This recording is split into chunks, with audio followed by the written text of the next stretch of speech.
Meron ba talagang malas na araw na sabihin mo, hindi pwede? Meron talagang araw na talaga hindi ka mananalo. Huwag nyo nang pilitin yun. Huwag na pilitin. Baka maubos pa lahat yung nakatabi nyo. Yun na yan. oo. Ganun yan. Ano naman ang ano mo, ang panuntunan mo o yung basis mo para nananalo ka na, naaalis ka na?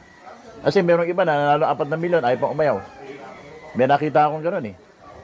Well, pagka nararamdaman yung ayaw na, pinakamasarap umuwi ka ng panalo ka.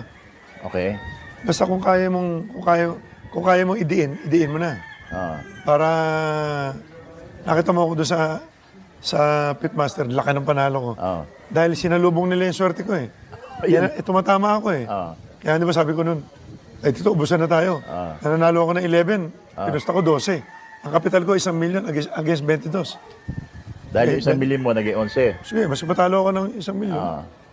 Di ba? So, delikado. 11, tapos pumarada sila ng 12. Kinol ko.